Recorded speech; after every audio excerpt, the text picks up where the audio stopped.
To Kill a Mockingbird and Gone with the Wind, and unforgettable characters such as Atticus Finch, Rhett Butler, and Scarlett O'Hara have thrilled millions of readers decade after decade. Now, there is a new treasure trove of books out there that are mostly ignored. Many self-publishing authors are just waiting to get discovered. We are encouraging readers like yourself to take a chance and read their books. You can find them on Amazon.com, Amazon on Kindle, Barnes & Nobles, Goodreads.com, and Kobo. Also on Scribd, Versa, and iBook, or hopefully soon at your nearest public library. Hello, everyone. Thank you for joining us on our new episode of Bios to Books. I'm your host, Dan Davidson. Before I introduce today's guest author, I'd just like to thank our loyal followers for their support. And if you are new to the show, welcome aboard. If you haven't yet subscribed to our channel, please press the subscribe button and join now. It costs absolutely nothing, and it goes a long way for helping us on YouTube. Thank you. Now I'd like to welcome to the show today's guest, author BK Greenwood. Hi, BK, and welcome to the show. Hi, Dan. Thanks for having me. Appreciate it. I understand that you live in Austin, Texas with your wife and a wolf pack of 4 rescue dogs. That alone intrigues me about you.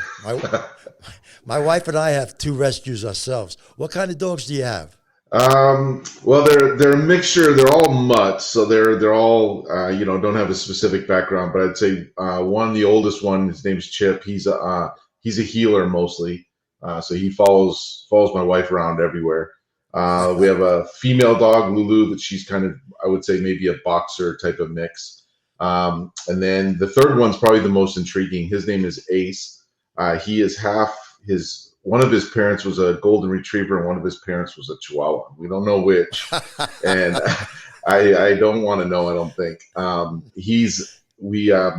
His name is, like I said, Ace, and you can imagine we put a thing at the end of it because he's not the nicest of the dogs. He can, so he's very very protective of my wife, and so he likes to kind of keep his space. And then the last one was what we call a rescue fail, and someone had identified. Actually, a friend of ours in Arizona said, "Hey, someone found this dog on the side of the freeway down in San Antonio in Texas. You guys live in Texas." Don't think she realized how big Texas is, but she said, "Hey, why don't you go foster him?" Because they couldn't. It was middle of COVID and all the shelters were full.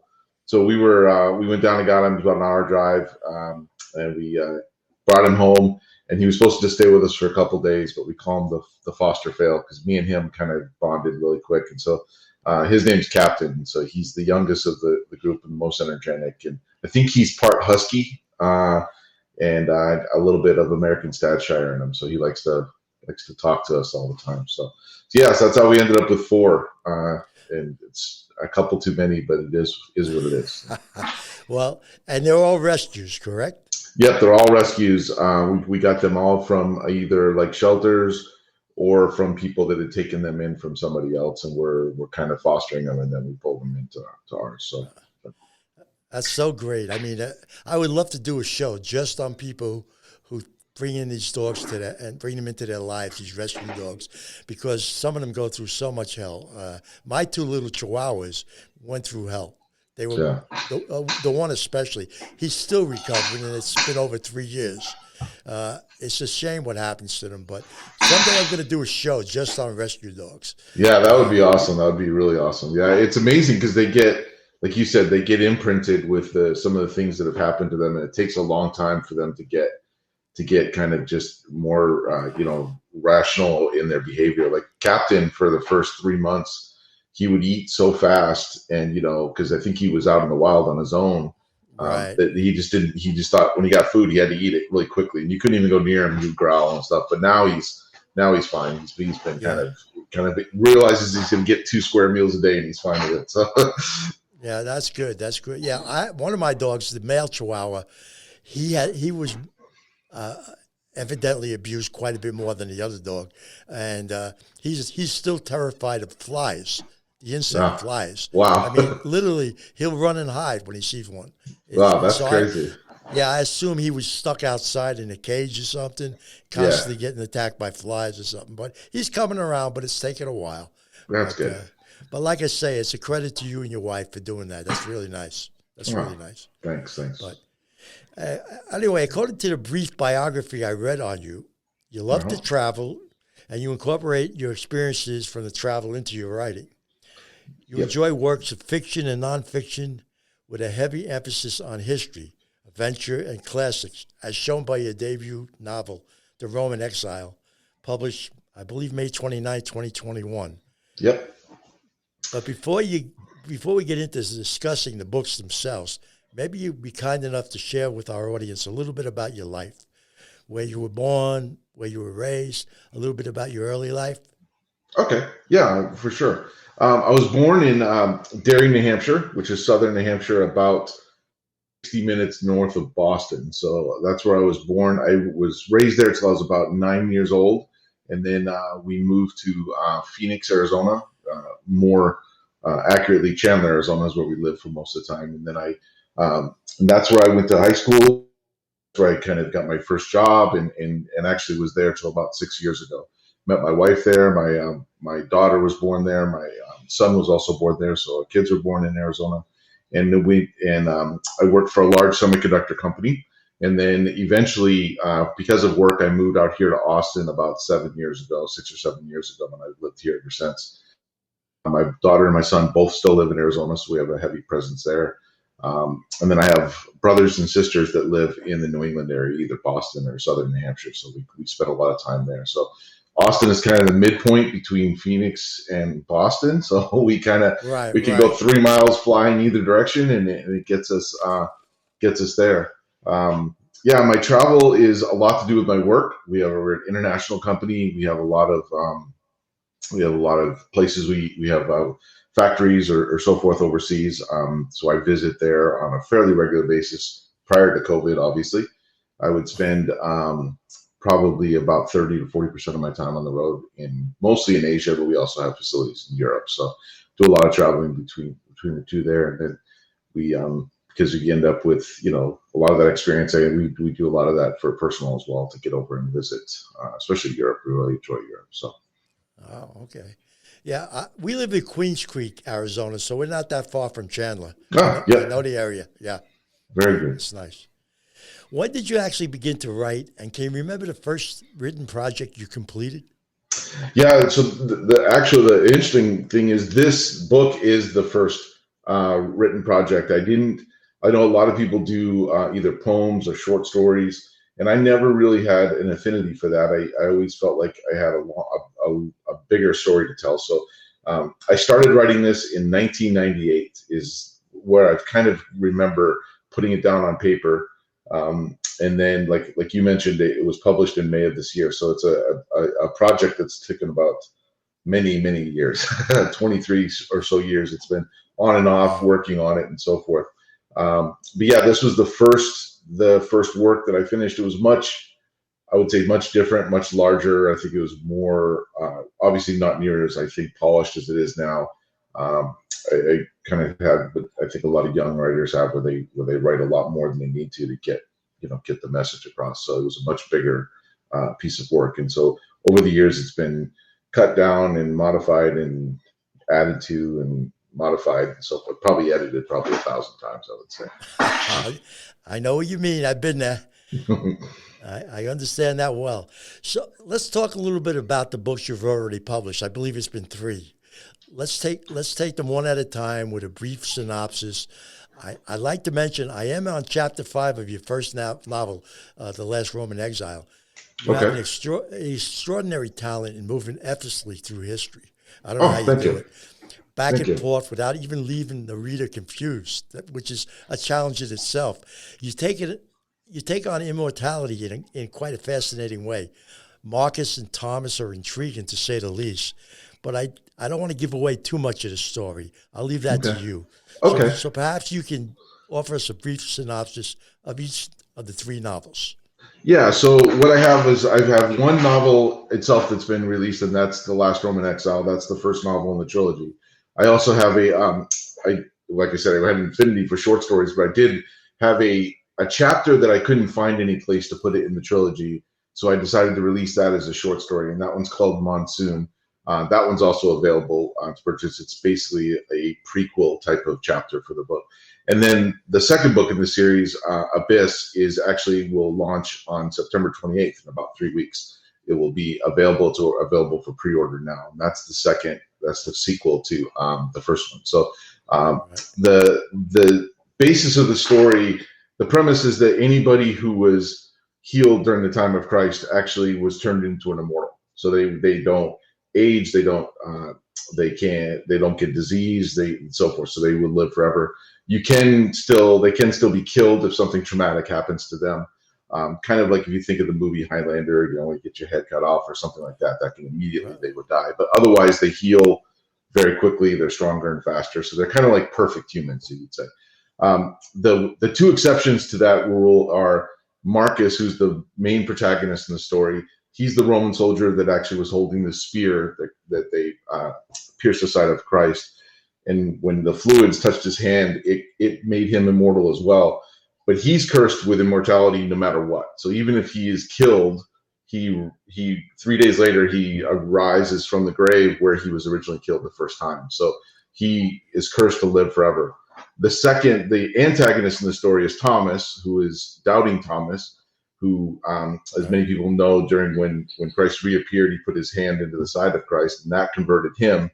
He is also with the same curse where he can't die, and if he does die, he wakes up 3 days later and is alive again. So those are the two protagonists, antagonists. For a decent part of the history, they were actually very close, almost like brothers, and they did a lot of activity together and worked together as they tried to grow the church. But there's something that happens, and it's explained in the book, where Thomas kind of goes off onto I guess he uses Star Wars, the dark side, if you would call it. And so now he becomes the antagonist in the modern day. And like you alluded to, the book is written almost one chapter modern day and then one chapter in the historical. The modern day is very sequential, so it follows a very set story in the modern day. The flashback chapters in between will bounce to different parts in history to help fill in what's going on in that modern day period. So it might introduce new characters, it might introduce motivations for those characters. And then I like to think that it kind of just gives some people some different viewpoints of things that have happened in history. I try to pick things that are not overly done, like, World War II, Normandy is, we've seen 1,000 movies on Normandy. Very important part of our history, but people know a lot about that. So I try to pick things in history that people don't know about and try to write about that.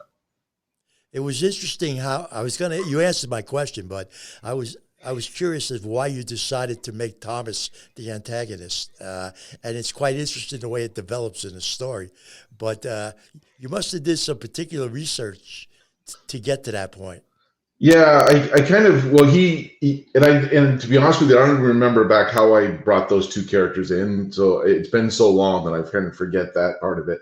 And I really didn't talk about with people much. I mean, if I'd have launched the book 15 years ago and been interviewed, I might have a good answer for that. But I do know that I wanted to play on the Doubting Thomas part, right? So, as a matter of fact, at times I even toyed with that being the name of the novel, like Doubting Thomas, which I thought would be a very interesting title as well. So I wanted to play the fact that even though he was a disciple and he was around when that happens, the fact that he didn't believe that he had been resurrected, in my mind, was a something that was not a character flaw, but it was something that was in there in the base foundation of his faith, meaning that if 200, 300, 400 years later something happened, that could break, and his faith could break because of that. So he didn't have the strong foundation that some of the other disciples had. So to me, it was a natural fit for him to be, to fall away later on in the story. And whether he stays falling away or not is something to find out in the following novels. But in book one, for sure, he has walked a different path and has gone the other direction. And I thought it would be interesting to make Marcus the protagonist, because he's actually the bad guy. He's part of the crucifixion. So they kind of cross paths to me, and I find that to be interesting in itself. Is what I was definitely interesting. Definitely, I enjoyed that when I first started reading it, how they were crossing paths like that. Now you said you have a third book too, right? Yeah, the third book will be the finale. I started working on that in the last couple of months. I would say 15 or 20% done on that. I'm targeting to get that out. I was trying later this year, but it'll probably be early 2022 when I'll get that finished. So. And what's the title of that book? That title is still working, but it's either going to be Redemption, so Last Roman Redemption is right now the working title on that. So it'll be Exile, Abyss, and then the third one will be Redemption. So Redemption for who is still, we're trying to figure that out. So. Yeah, for some reason, if I remember, I think I have it on here somewhere when we promote your books later on. We do that. That's part of the purpose of this whole show, is to promote your books and yourself. I think there is a working cover on that book. Am I right? Or did I see something wrong on that? There's a working cover for two. So Abyss has the cover. It's actually, you can go on Amazon, it's there. For the third one, I'm actually anxiously waiting for my cover designer to get the cover back. It was supposed to be back last week, so it could be back at any moment now. So if I do get that, I'll get that uploaded to my website, and then that will be available to share as well. But yeah, that one's still a work in progress. The funny thing is, go ahead. Go ahead. The funny thing is book 2 was written as well over the last years. I had book 1 and 2 pretty much ready to go for many years. I just didn't get them polished up. Book 3 is the one I'm having to do from scratch. So it's relearning the writing experience, because I kind of stopped and been doing editing for so long that I hadn't really written as much as I have. Yeah. So they're two totally different mindsets you have to be in. Yeah, a whole new animal. Yep. Totally different. Yeah. Yep. I don't know why. I have to have my producer check on it later, but I thought I saw a third cover on there. I guess I mistook it for something. I'm not sure. I think there's a cover for the short story, which has got there's a cover for a short story that's the Monsoon, that's set loosely set in Arizona, from using some of my history there. And it's got like a cowboy in the front. So that's the short story. Okay, that's the one I'm thinking of then. Okay, that's good. You said you're still working on a third book, but do you have a fourth book in mind? Yeah, what I'm working on currently as well is kind of I like to bounce between two projects, because sometimes my mind kind of gets kind of stuck on one. I'm working on another short story that will involve a different character in the book. So I don't know if you've been to the point yet. We have Isabella that's come in, but she's going to be one of the main characters. She is going to be the main characters in the short story. And I like to do short stories because I think a lot of times I'll give those away to fans or to people that I can get them to sign up for some email lists. And it's a way of saying, hey, if you like my writing in a short story, which doesn't take you very long to commit to, then you can go on and take on the books themselves and read them. And it's very similar. So I'm working on a short story there.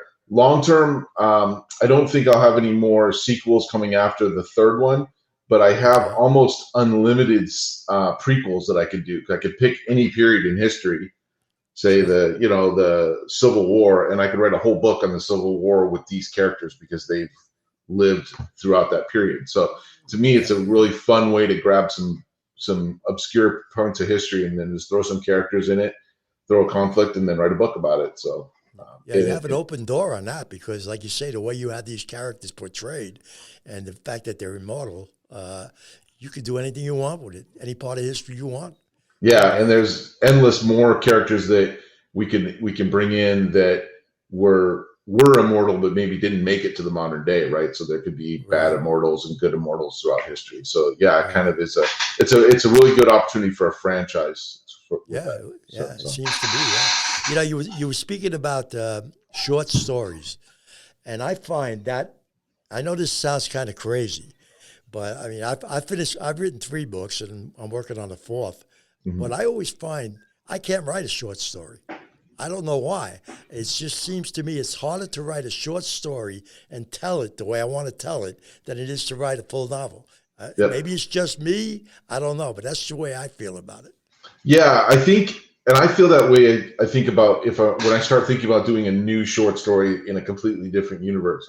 But the way I've come about writing this book is, if you think about it, almost all of my flashback chapters are kind of short stories, because they have a beginning and an end in a certain period of time, and then I have a couple where there's a part 1 and part 2, but you can still put them together for a short story. So I just write my short stories like I'm writing a new flashback chapter. And then if I And I have those written. I have several of those that are just kind of sitting around, and I use them as like a plug and play in the new book and say, okay, I need a flashback and I need to understand why this character is mad at this character. Okay, let's use this flashback, put it in here, and have something happen between them. And then that's how the Monsoon ended up being a short story, because I looked at the story and I was like, I only have one of the characters in it, so it doesn't really move my character development along. It doesn't really help the plot. Why don't I just release it as a short story? And so I think that I agree with you that if I were to go pick a whole new topic, like, hey, I want to write about, World War I in Italy, which nobody ever talks about, I wouldn't be able to do a short story. I think I start thinking the same way you do. It's a book. I need a whole book to be able to explain if I get going, because sometimes it takes you that long to get just the story moving. And the ability of people to do a short story and really move the story along is pretty amazing to me. So it is. I think it takes a special talent to do that. Yeah. You mentioned World War I in Italy and stuff. You said nobody ever really talks about things like that. That's always intrigued me too, because I write mostly historical fiction myself. I do a little paranormal too, but it usually involves history anyway. But I always found there's certain areas that we'd never cover. Yeah. I mean, like you said, we saturate ourselves with World War II, and rightfully so. There were a lot of sacrifices. It was a very bloody war, rightfully so. But there's rarely a mention of World War I or the Korean conflict, for that matter. Yeah. You'll get a lot more coverage on Vietnam or the Civil War, but as far as World War I and the Korean War, very little on it. So yeah. It's interesting that you mentioned that. Yeah, I mean, and I find that because what I do is I have a pretty wide range, and I really don't have anything set when I go talk about. So when I go try to find like a period that I want to talk about, I actually will do weird Google searches, like 10 biggest battles no one's ever heard of. Right? You just do a Google search for that, right? Yeah. And just read through it, and you'll find like massive, very influential conflicts that happened that people don't realize, right? And I think they start to get a little bit of history on it, like like what we're talking about now. Like everybody's really focused on Afghanistan. I mean, you could go look at the last 1,000 years and you could probably write 10 books on what happened in that area of Afghanistan. Not just the Soviets going in there, but Alexander the Great. He tried to go in there as well and failed. And so you can go into periods of places like Crimea. Crimea has been like the hotspot for hundreds of years between the European powers and the Russians and the Persian Empire. So you can find these things, and you're right. People get very focused on one or two really short, smaller periods of time. And I was reading that's why I mentioned Italy in World War II, because there's a battle of, I think it's called Grappa, that happened in northern Italy in World War I, which basically, if the Italians hadn't held against a much larger Austrian force, probably would have collapsed the whole Western Front. And nobody really even talks about that. They talk about the trench warfare in Europe and so forth. Right. So to me, that's the fun stuff. And things like that. Yeah, exactly. And so to me, that's the fun stuff. Like, let's talk about, because otherwise you don't really get a flavor. It's like eating the same pizza every day, right? You want to try something different, right? So to me, it's like give a different flavor and learn things. And there's always interesting characters. Every time you delve into that, you find lead or some obscure mechanic who fixed something that allowed the something to happen, and they didn't lose the battle, or they won the battle, one or the other. And so there's stuff always you can, and then I throw my characters in there, and obviously it's some of it's made up of what I do around my characters, but I try to keep the base of what's going on in the whole overarching story as accurate as I can. Right. That's a good point. Yeah. You were talking about looking up unique historical points that nobody ever looks at. I had done that a while back on military last stands. Like as everybody thinks of the Alamo or Custer's last stand or Gallipoli or some of these terrible battles, but there's so many out there that nobody ever knows. I mean, I read about I thought I knew history until I started looking into this stuff. It's amazing what's out there that nobody knows about. Yeah, like there's one. It's interesting you talk about that, because I've read a lot of science fiction novels, and you can actually, and it usually like we call military sci-fi. You can usually actually see battles recreated in a military sci-fi book that are from real battles in history, right? Like like the French Foreign Legion had a last stand in Mexico where I think everybody died down to one person, and he was famous because he was missing a hand, the commander there, and they were just defending a bunch of gold, and it was like 15 or 20 French Foreign Legions that held off hundreds of raiders for I think a day or two until they ran out of ammo. But then there was another book I read that was very similar to that, and I'm like, hey, they just basically redid that, but on another planet with different weapons, right? But it's so intriguing when you realize that that's real. Those are real people that made those stands. Those are real people that fought and died with their comrades, and for and a lot of times it wasn't for some big giant political reason or anything like that. It was they were there because they were poor and they had to be in the army, and they were fighting for the guy next to them because that was probably their best friend at that point in life. So exactly, yeah. Half the time they didn't even know why they were there. Yeah, exactly. They just got put on a ship and they got off the ship and it looked different. Yep, exactly, yeah. So as we're talking about writing books, as you know, most of the audience consists of authors or wannabe authors. Many are new and self-published authors. I want to throw some of their most common questions they ask about things and see what your take is on it.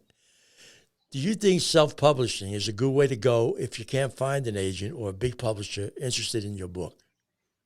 Yeah, that's a great question. I think almost every writing forum I see has like some very strong opinions on that route. There are some people, mostly people that are, I don't want to say lucky enough, that are good enough or have spent the time to get into a traditional publisher. Will look down sometimes on self-publishing and saying, "Oh, you're taking the easy route, or you're taking you couldn't get published through traditional publishing, so you're going that route." And then you have some very successful self-publishers that really enjoy that route. I think there's pros and cons to both. The way I looked at it was I had spent so long not getting my book published that last year I got really serious about it, and I decided to really just kind of get in and get it edited professionally. I engaged for a professional cover artist. It took me 3 to get there, but that's a different story. But I got a good cover artist eventually, and then by the time I got it nice and tight, I felt like it was ready to go out and be published. I had spent the money to get that done that normally a traditional publishing house would do. Right. And I didn't want to wait another 3 to 6 months to find an agent. I'm fairly certain with the feedback that I've gotten from review-wise and from all your friends and family, those are all saying you're great, right? You're the greatest author ever. But I've gotten enough feedback, I think, that I could have found an agent, and I probably could have made it to some sort of traditional publishing. But the timeline on that would have been probably another 12, 18, 24 months, because you get an agent, it's got to go into the traditional publishing, and then they slot it out for a year, and then book 2 would be another year and a half past that, and I looked at it, and it probably would be a 5-year horizon for the 3 books. Now you get, to me, the pros of that is you get access to Barnes and Noble, right? I'm here in a local Barnes and Noble, and I've been lucky; they've sold probably a dozen copies, and they keep reordering them through and getting more in. But it's because I go in every time they get new copies, and I sign them, and I talk to the people that work there. So I can't do that at 515 Barnes and Nobles around the world, right? Country. So that's what traditional gets you, right? You'll be able to get blasted out to Barnes and Nobles, to airport bookstores, and so forth. So you lose that, which is tough. But you also lose royalties, right? You don't get as much for every book sold. You don't get to control a lot. They could just say, "Hey, we didn't like your cover. We're going to do something different." Right. You don't get to control pricing. Like, I can go into Amazon and put it on sale for a countdown deal, or I can give it away for free. When I got my 1-star rating, I decided to celebrate with a couple days worth of free books to people. So can I put that out there? And you can't do that when you do traditional. So there's pros and cons to both, I would say, but I think the last 5 to 10 years, the self-publishing route is opened up so much for new authors. You don't have to buy 1,000 copies of your book and keep them in a warehouse with print on demand now. So that's a big deal. And so there's and ebooks, obviously, goes unsaid that an ebook is a completely different way of selling books than we'd ever would have thought 10, 15 years ago. So I think it's a viable route for people. I would still say that, you know, editing and book covers are so huge in getting your book seen and getting it some traction, because people will look inside, use the look inside feature, and if they see typos or errors in the first couple pages, the chances of them purchasing that book are super slim. So you have to self-publish like your traditional publisher. You got to get someone who really can help you do editing and do it correctly. So I think your answer was perfect, because it's exactly what I would have said. But I think one of the problems with young writers, not even young, forget the age, new writers, is that a lot of times their entire marketing and projections for the book depend on their own financial situation. And you know, and I know how much it costs for editing. Yep. A lot of people just don't have it. And their question is, do I stop writing my book? Do I not send it out? If I can't afford a professional editor, what if I use editing software? What if I, go this route and whatever the software is that they use? Is that not a good enough way for me to get exposure and get my book out there? And I don't really know how to answer that, because I use my first 2 books. I use professional editing, and it cost me a bundle. Yeah. And I'm not knocking my editors, but even after seeing that, I found a couple of errors. Yeah. And it bothered me. My 3rd book, I went the software editing route with 2 different software packages for editing. And I personally think it came out fine. Of course, it only came out, so I haven't got any positive or negative feedback yet, so I could be totally wrong on that. But, I mean, I think that's the problem with it. Editing is very important. Very important. Yeah. It's probably the most important thing beside marketing itself. But the cost involved prohibits a lot of young new authors from doing that. And so I just wanted to bring that out. Yeah, I totally understand that. And to me, I don't think there's anything wrong with going the route where you don't use a professional editor. If you do that, I would highly recommend, like you said, to get at least a couple of the different, because each of the softwares do differently. Like I use Grammarly when I'm writing, because I like the way, I like the way it integrates with Word and when I write it. So I use and then I use Pro Writing Aid because I like the statistics in it. So I'm able to upload it to there, and I like it because they tell me if I overuse a word too often. It'll tell you like ing starts for the sentence, like, you're running, sitting, standing. Too often you use that to start a sentence. So it can get you, I think it gets you 95% of the way there. And then if you don't have the money for the professional editor, which a lot of people wouldn't, then I would recommend trying to get into writing groups where you can get your work out after you've done that editing. Get it out to as many people as you can that can help you with some of the other editorial type of development type of stuff. That's what I find from my editor is better. I mean, I can find misspelled words or extra word stuff like that. He looks at something and says, hey, why don't you flip this sentence around so that it's smoother, and when you're reading it, it goes a lot quicker.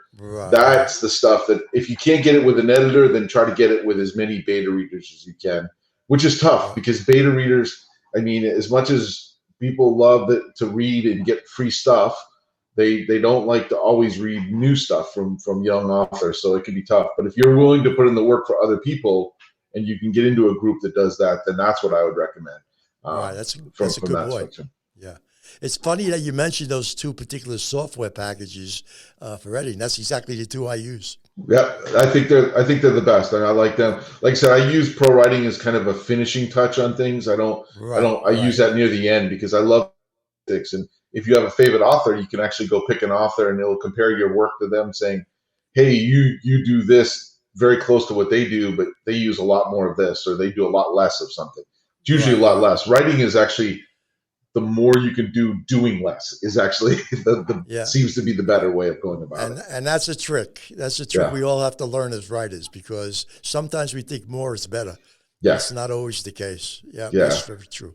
I mean, the thing about Pro Writing, real quick, that I love the most probably is the adders to dialogue, right? Like how many times did you use the word said or continued or replied and so forth, and gives you a lot of good data in that. Because when I was a young writer, and I think a lot of young writers want to yell and exclaim and mumble and groan and all the different ways of talking. And when you actually get along to it and find really polished authors, you find out that they use hardly none of that. They kind of show it in the way that the character reacts. Exactly. You don't have to say groan. You just have an expression on their face or something. So I like it because it helps with that.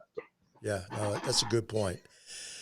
Do you have any suggestions as to the best way to market a new book? Yeah, I'm fairly new in that. Obviously, I'm 4 or 5 months after launching my first book. I could probably say some of the things that I've learned from book one that maybe I wouldn't do. I think the thing I've learned the most is that a single book, having one book, it's very difficult to make marketing financially viable, to be honest with you, for several reasons. One, if you're going to do an ad, if you're going to do an email marketing campaign through like BookBub or Book Barbarian or Fussy Librarian, there's 1,000 of them that you can go pay $25, $30, which doesn't sound like much, and they send a email out to 1,000 or 10,000 or 20,000 of their clients. The problem is that you're only going to get maybe 10% are going to click on it, and then another 10% are going to buy it. And when you only have one book, your profit on that one book really doesn't make up to do the marketing. So you almost have to look at, in my mind, this is the way I've seen it, is book one is you'll be lucky to break even if you spend money on marketing. Second part of it is a single book, even if you get some beta readers and some ARC readers to give you some reviews at the beginning, when you probably launch it, you're probably going to have 10 or 15 reviews. A lot of people aren't going to take chances on books like that. They kind of go, they want to wait till they get to that 50 review or 100 review mark, whatever it is. And so it's hard to get traction with one book. And that's what I saw. I mean, I did a ton of marketing. I did probably 10 different email sites that you send out, like I said, 10, 20,000 emails. I use Facebook ads to build my, not only build my email list prior to launching, but also using them once I was launched. And I would honestly say, it goes back to the editing. If you don't have the money to where you can accept that you're going to lose a little bit of money, every day on your ads, but you're going to sell a few books and get that market saturated and get some traction going there. Right. With one book, it's tough. I anticipate with a second book, if people buy the first one, a lot of times they'll just buy both of them at the same time. Then you're doubling it, right? You're making twice as much for each click you get people to buy your book. Same thing with a trilogy, then you get 3. So to me, everything I've seen or heard is the 3 to 5 book range is where you start really starting building a foundation, and your advertising and your marketing really starts kicking in, because people then go, hey, I like that reader. Now I'm going to go buy whatever else that they wrote, or excuse me, I like that author. I'm going to go buy whatever else that they wrote. And then you get multiple purchases per marketing, click. And that to me is the thing. But you have to market the first one, or else the second one will never get any traction either. So it's almost a loss leader type of situation where you have to just kind of bite the bullet. And if you save your money, maybe you do like you recommended, just do the software, do limited editing, paying for an editor. I would use that money just to do a steady stream of some marketing as you go through it in different outlets. It works differently for different people. I use mostly Amazon ads and Facebook, I think, are my two most successful. That was my next question. What particular marketing sites do you use? So I guess that answers that question. Sorry, yeah, good jumping ahead. Huh? Yeah, I bounce back and forth. Amazon can be tough because, depending on, the paying per click and what category you're in, it can be fairly expensive. Facebook is just, narrowing down the audience to the right audience to get in your books. I noticed my book actually sells about a third of my sales are in the UK, which makes sense because the UK is very big into historical fiction. But my Facebook ads do almost none of my clicks come from the UK. So I'm wasting money to advertise in Facebook in the UK, but on Amazon ads, that's where I focus a lot in the UK there. So you have to be very diligent in looking at your data and looking at your metadata. And the problem I found is that I spend too much time doing that, and I stopped writing. Right, I don't write. I sit there on my computer and look at an ad performance and how many clicks I'm getting, what's my cost per click, and things. So you have to find a healthy balance in that, and kind of go from there. So yeah, that's a good point. How much importance do you give in receiving Amazon reviews? Yeah, that's a great point because everyone thinks that like 50, all of a sudden Amazon will like, start advertising you and you'll sell forever, and then 100. Yeah. And there is no, I don't think it's been pretty well proven that there's nothing in there that really, there's no, what's the best way to put it? There's no data that says that's the case. Yeah, there is not. Yeah. I think getting at least a decent amount and by the way, a decent amount that isn't all 5-star. If I click on somebody and they have 11 reviews and they're all 5-star, I immediately, I don't discount them. They may be a great writer. They may be the next F. Scott Fitzgerald and may turn the world on fire. But I like to see a little bit of a range. I'd like to see, if I was, when I click on people, if I see 25 or 30 reviews and they have, 4 or 5 4-star and the most are 5 and maybe 1 3, that tells me that they're probably getting organic reviews, right? That they're actually getting people that are reading it and so forth. And to me, I click on those 3 and 4 stars, especially for myself, and see what people are saying. So I think having a range of reviews is actually more important than the number of reviews you have. But it seems to me that I think you start getting an actual organic range when you start getting above 30 or 40. And then I think I think it's hard to get 30 or 40 of your friends to do a review. As much as you might think your friends like you won't get that many. It's not going to happen. And you would think it'd be easy. It's just, if they don't write anything, it's literally a 10-second exercise. And whatever it is, it doesn't happen that way. So I think once you get above 30, you're starting to get real organic reviews. And then I read through them. And if, when I'm looking to pick up a book, I click on the 3 and 4 stars or the 2 and 1s even, and find out what they didn't like about it. And if I go, it might be something that actually makes me buy it. They might say, hey, they were completely unrealistic in how they dealt with blah, blah, blah. And I'm like, oh, that sounds interesting. Let me check that out. That's my mind. So. Yeah, that's kind of what I do. I actually focus on the 1 and 2 star reviews because I'm amazed that you can have 5-star reviews and maybe 3, 2 or 1-star reviews. And I want to see why they think the book only deserves 1 and 2 stars. Now, if I see it's because too many grammatical errors or too many typos, but I love the story, I still might read the story. Yeah, exactly. But if it's because the story makes no sense, the characters are weak, I don't believe in the protagonist, then I'll start looking at it in a different way. And I'll say, well, this guy read the book, and this is why he doesn't like it. That makes sense to me. So I agree. I think you need to focus more on the negatives in a case like this than the positives. Not because you want to disregard the positives. You shouldn't do that. But a lot of readers have a lot of good points that may not agree with you. Yeah. And that's the way you get better writer, by the way, as well. Yeah, sure. You can learn if someone tells you that, hey, your male characters are fairly well fleshed out, but your female character feels flat. It doesn't really have any depth to them. You go, okay, well, maybe I need to work with either some other authors, maybe specifically female authors, to help me, flesh out some of my character depth and some of them. Yeah, exactly. And then there's some 1 and 2 stars that when you read, you go, okay, it is. They just didn't like it, and that's fine. And that's, you have to have a thick skin, because you can serve the greatest steak in the world to somebody, and then they go, that tastes terrible to me. That's why they're opinions. And that's what makes it so amazing, is you can write something and people might think it's the greatest book ever, and then another guy 10 pages in and just go, not getting anything from me. It's funny you mentioned that. My first book, I think I have like 34 or 35 reviews in it. And one of the particular reviews was a review from an author I know. And I enjoy his writing tremendously. And we discussed books many times over. So I asked him would he consider doing a review of my book. I said, I want an honest review, no BS, no with friends. So, that doesn't help me. And you as a writer know it doesn't help you.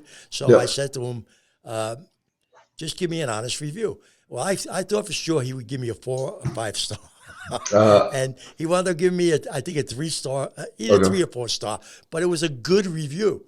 Because it didn't discourage anybody from buying a book or reading a book. He just told me where I fell short. And I was okay with that. Because I learned from that, I learned not to do that again on my next book. Absolutely. So there is always some positive that comes out of negative. Yeah, for sure. And to me, there's also, and I think some people realize this, some people don't, the other big site obviously is Goodreads, right? And you'll find a big difference between. I saw people that gave me a 4 on Goodreads, but a 5 on Amazon, because in their mind, if you look at the criteria between Amazon and Goodreads a 5 is supposed to be, this is an amazing book. I might even reread it in the future or something like that. I'll buy a physical copy and put it on my shelf. And Amazon 5 is a good book, right? It's like it's and so you see people that will give different reviews based on the sites that they're at, or based on their own criteria, right? And you read through it and they'll go, well, this was a 4.5, but I don't want to give it a 5, so I give it a 4. But it was better than a 4. But and so you're right. To me, I appreciate every review, even if someone just clicks a rating and it bumps the number. That's awesome. I appreciate that. But to me, giving the feedback, the ones I love the most is when somebody reads it, it's outside their genre. And this happened because I used NetGalley, so I had a bunch of free books available to librarians and all kinds of reviewers on Instagram and stuff. So there's several people there that will just take chances on books, and I have several reviews that were 4 stars and stuff, but they were like, this is way outside my genre. I never read about battles or anything that happens, but the author was very good about not being overly gory and not spending a lot of time there, but was very clear on what happened, and I enjoyed the story, and it was I really liked it. So I love those reviews because that means I'm expanding my audience beyond the normal historical fiction loves battle scenes and action and thrillers. I picked up some other audience that is possible that might like the book. So it's always good to draw people that are not normally reading your genre, and when you get them interested in your genre, you've done your job. That's for sure. Yeah, for sure. So, and that's good. So, and then there are ones I've read, some that didn't finish it on NetGalley, that said, I got about halfway through and it just wasn't my genre, which is good as well, right? And actually don't want those you don't want those reviews, because what will happen is the Amazon algorithms will say, hey, this person reviewed this book and they like these other books, and you'll actually start getting people from the wrong genre to click on your book, and then it can kind of get everything out of whack in a lot of ways. So then you get reviews sometimes, especially on Amazon. You might get, I haven't seen it on my own, but I've seen it on other authors I follow, that I give this a 3-star, but I think it's too much. Not because he's not a good writer. I've purchased many of his books, but I didn't like the story or the characters in this book. But because he's a writer and I know how hard they work, I'm giving him 3 stars. I've seen that a couple of times. Yeah, that could be, that's interesting as well, how that will work out. Yeah. And like, it's when you talk about, out of the genre, like mine, I know when I do my advertising, I talk about my book being a crash between the Gladiator, Highlander, and Jason Bourne. You kind of mix them all together, right? Kind of the historical modern throw. But I'm very careful when I do my negative terms on Amazon. I put Outlander in there because a lot of people, Outlander is kind of like a back and forth in history, and it's based in the same medieval type of things. And I say Highlander, but I am not a romance writer at all, so I don't want people that think it's like an Outlander book to come to me and look at my, because it's just wasting money on clicks is what it is, because they're not going to like my book. So I put romance, young adult, Outlander are all negative search terms. I don't want people looking for my book, because I want them to find the book they want, not my book. So. Exactly. Yeah. No, I mean, Outlander is a good example for the time travel part of your books. Exactly. But that's exactly where it stops right there, because like you said, it's nothing like what the theme of Outlander really is. Yeah, exactly. Yeah, it's split between modern and flashbacks, and there's some battle scenes that happen now and then. That's about it. Anything else is not me, right? And more power to her, because she's a wonderful writer and she's very successful. So it's a great series for her. But I don't want to give anybody a false impression. That's not me. So no, that's a good point. Do you have any advice for struggling authors who are discouraged by the slow progress they are making in the world of book selling? I know I've run into a couple myself. Yeah, that's a tough thing. I mean, like I mentioned earlier, if you don't have the financial means to kind of overinvest in tune in some ads to get yourself going, the best thing that I can recommend is just keep writing, right, and not focus on the book that you have published out. Maybe try to get another book out so you can do some you can do some marketing from that perspective. Because what you can do if you have 2 or 3 books out is you can give one away for free, and you can do that through a lot of sites. You can do it through the Kindle countdowns or the Kindle free promotions and get people interested in your work. And then if you have that one book for free, then they might click on and start buying the other books. Right. But everything I've seen from marketers is, from book, the experts in the books is, write and get a decent portfolio out there. And like I said, 3 to 5 seems to be the right number. So you're getting right in that range there. And I'm hoping to be there in the next 6. Because then there's more of a choice for people to do. I think people feel more comfortable too if they look at it, if they click on an author and they have several books out. It's just almost like, okay, this person is more established, right? Even you may not be, you may not have gotten better. Usually you are, because just doing something over and over gets you better at it. But I think they feel more comfortable the more books you have, because you're like, all right, this person's really dedicated to their craft. They're out there learning. They're putting out more work. And then I would recommend as much as possible doing, if you can, do short stories as book magnets to get people to say, here's a snippet of my work. If you like it, there's an opportunity to buy more. And I use BookFunnel for that. There's a couple other sites you can use as well. And you can just basically, blast out, here's a free book, or a free short story. And then people can grab it. And if they like it, then they sign up for more books and so forth. Right. But it's tough. When you read through the sites, people don't ask, like, how do I get from 80 to 90% of my work in progress done? How do I do this? It's mostly, how do I sell my book? That's the hardest part. And that's where traditional is helpful. I mean, they have pros that do that because they want to make their money back, right? Sure. And that's where I would say, we haven't talked about it, but I think, to me, that's where you get to be completely wary about the vanity presses, because they've made their money when you pay them money. When you give them the 10 grand to publish your book, they don't care if it sells a single copy or not. And that's the reason you need traditional. Right. No, that's a good point. You have to be very careful how and who you choose to self-publish with. Because it's a very tricky environment, so you have to be careful. I think one of the most important things for a new writer, I find this, it's easy for me to say this because I'm 78 years old, and I write for the pure enjoyment of writing. Now, I'm not worried about reviews. I'm not worried about becoming a millionaire with a bestseller. I don't think it's going to happen. But even if it did, it's not my motive. My motive is to tell as many stories as I can with the amount of time God gives me to continue writing these stories, and just keep writing them. So I have an advantage there. I don't have the pressure that a lot of young writers put on themselves. They want to get a bestseller. They want to make a lot of money. I think motivation has a lot to do with your success. And I think if you're only motivated to become famous or to become rich, you're in the wrong business. Yeah, absolutely. That's just my opinion.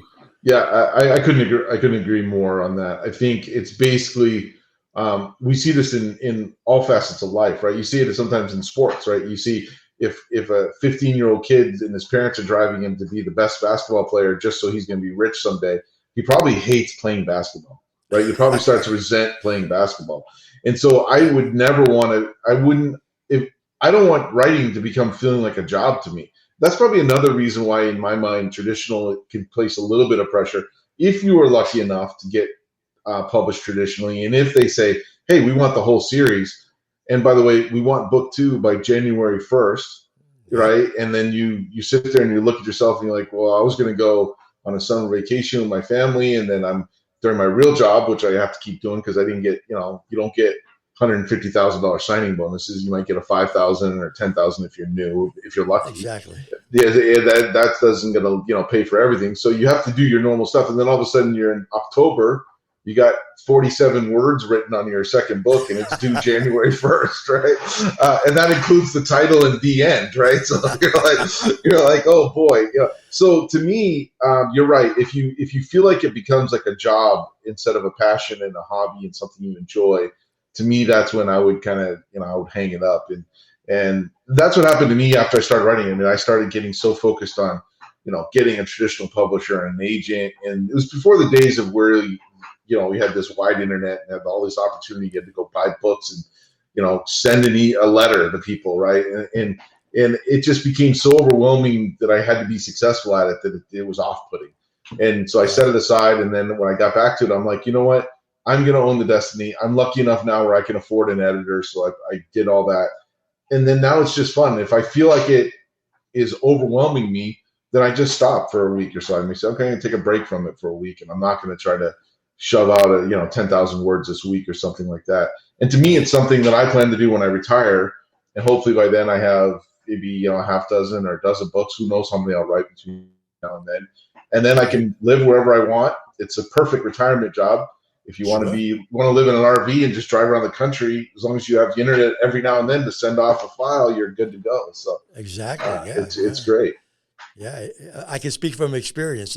Being retired gives me a little edge on time wise how I work on my projects and what I do. But like I said, my motivation is a little different because I'm not young. I know old man time isn't on my side anymore, so I do what I want to do. I write what I want to write. I certainly don't offend anybody with my writing, but I mean, I write what I want to write. If you like it, you buy it. If you don't, move on. And I always recommend other authors. I never say just buy my book. That's why I have this show. The whole idea of this show is to give exposure to hardworking authors out there that may not be getting the fair share of exposure that they deserve. So that's why I do it. It's important to me that the people that do read, unfortunately, it's not as many as you would think read, but I think half the population does still read, especially because of ebooks. I want that half of the population to know about new authors and self-published authors and all the hard work they put into their projects. So that's the whole idea of this show itself. So, and I think it's working out well. It's awesome. I pick up more viewers each time we do a show. Sometimes more than others, depending on who the followers are, or the author also. And I'm sure you have your share of followers. But it's just my idea of giving back to my fellow writers. That's why I do it. Yeah, it's awesome, and I certainly appreciate it. I mean, any type of the additional exposure you can get for any author is very helpful. And that's one of the things you talked about earlier when you said marketing. As much as some people hate it, you have to be visible on social media. You don't have to be on. Not everybody has to be on Twitter or has to be on TikTok or has to be on Instagram or Facebook, but you got to be on one or two of those. I mean, you can't just be writing and then throwing your book out the window and hoping somebody buys it, right? You have to get people following you, and whether you have a YouTube channel or what, and so I dabble in all those. I've really kind of got into Twitter. I'm not huge in it all, but I kind of got big when I took my one-star review and said, I guess I'm an author now. I got a one-star review, and I think I picked up 300 followers in 2 days, right? You never know what's going to go viral. And to me, you just kind of sprinkle it out there and see what goes. I just finished a book trailer now that I have on YouTube, so it's another way I can just post a link to it and let people go look at stuff like that. And then I got lucky because, you were talking about new, people reading and then ebooks.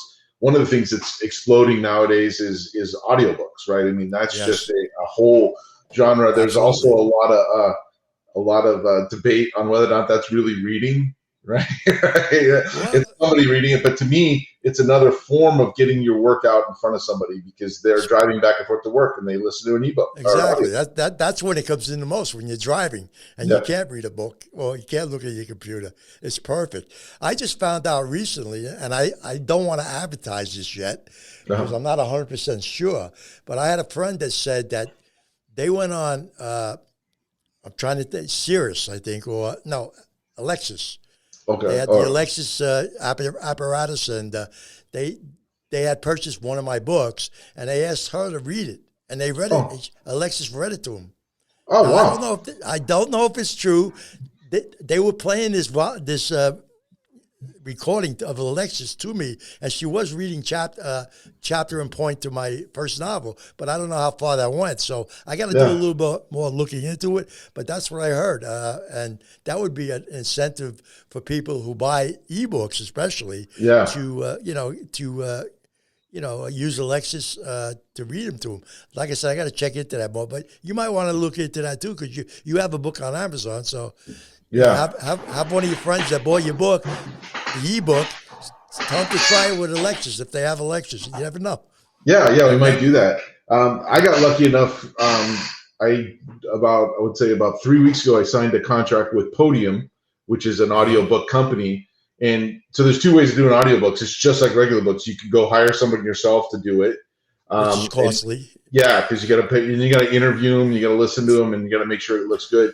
I got lucky enough. Podium is a company that basically does that themselves. They hire and pay for the talent, the narrator. So they're going to do the whole series for me. They just announced this week it's going to be a British narrator. His name is Peter Noble, who will be doing my book, and it should come out in early next year, book 1, and then they'll throw the short story at the end of the book plus some chapters from book 2. So I got kind of lucky there. Usually they only go with somebody who's like at the top of the Amazon ones, but I guess my blurb, and I made a note about my dogs that I had to feed my rescue dogs, and they laughed at that when they replied back and said, yeah, they would take my book. So I got lucky in that sense. So it's just a different avenue, a different audience that you won't get. Like, Kindle Unlimited is the same thing, right? People that buy a service and don't ever buy books again, they read books for free. People don't like to use Kindle Unlimited, but I see that as another revenue stream for people that I would never get to. So, right, yeah. I getting back to Podium, I don't think it was a matter of luck. I think they looked at your book before they said yes. I really do, because they're pretty particular on what they do. So I think it's more talent than luck on that one. Oh, I appreciate it. Yeah. We'll see. I'm pretty excited for people. I know some people are saying, "Oh, well, you can make much more if you did it yourself," but to me, it was like, I want to focus on writing. I couldn't produce a show like this. I would have to put a lot of work into it. And it's the same thing when you do a book. So on audiobooks, I'm like, hey, if you guys will run with it, they market it themselves, and they have to make their money back. So they're gonna make sure it gets at least some marketing, and then that will flow over into the ebook and print book realm as well. So right, that's good. This is on YouTube, of course.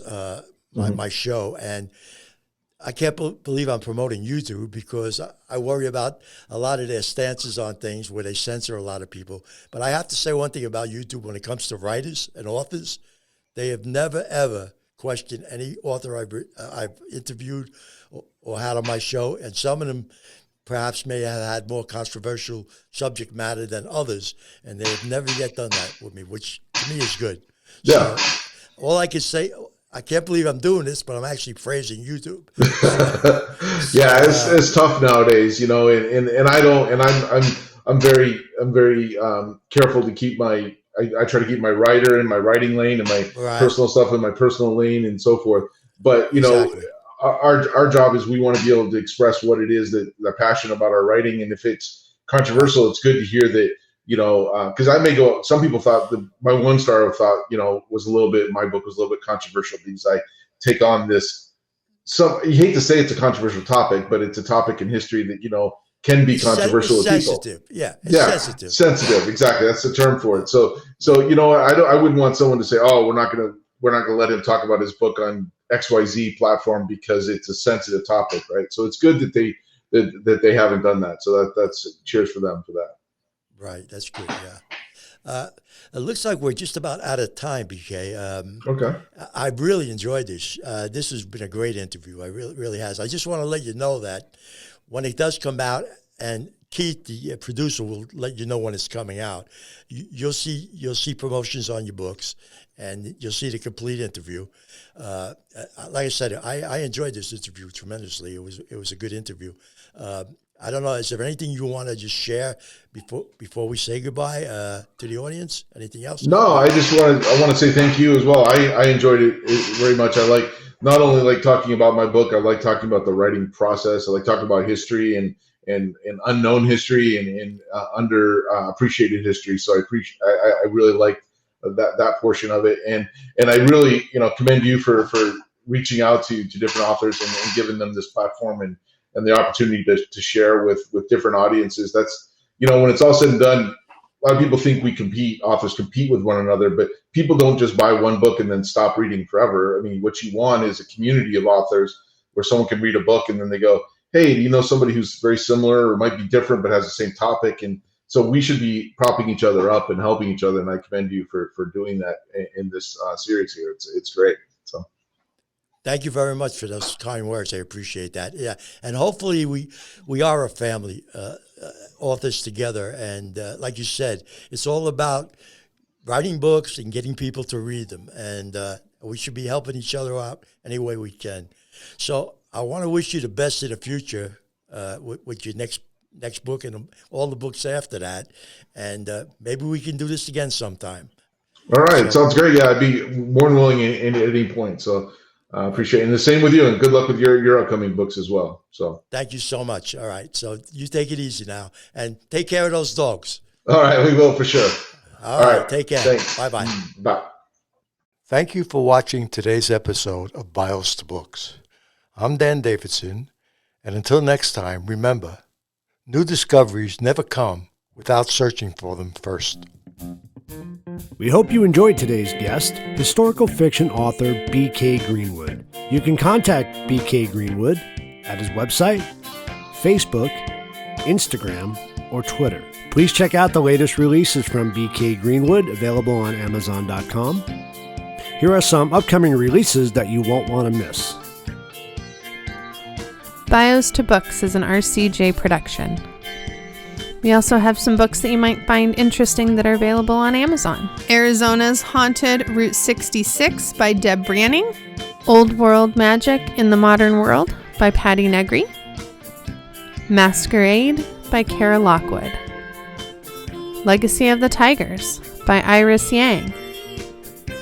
The Final Position by Ian MacDonald. Two Souls United by Rebecca Hefner. Mermaids Mary and Green by Alice Renaud. Depolarized by Nick Arias. Battle of Fortune Wells by Daniel C. Chamberlain. And let's not forget about our books by Daniel Davidson and Rick Marcano. You have Butterfly Wish, available on Amazon. Twice Upon a Time, also available on Amazon. The Soul of Juby Walker. And another one they're working on is Tasting Raindrops. These are all available on bookbaby.com and Barnes & Noble Nook. Also available from RCJ's Productions, The Truth About Be Your Aunt, Straight Up Paranormal, Coffee Table Chronicles, Highway to Your Health, and Parapalooza. You can come on over and hit the like button.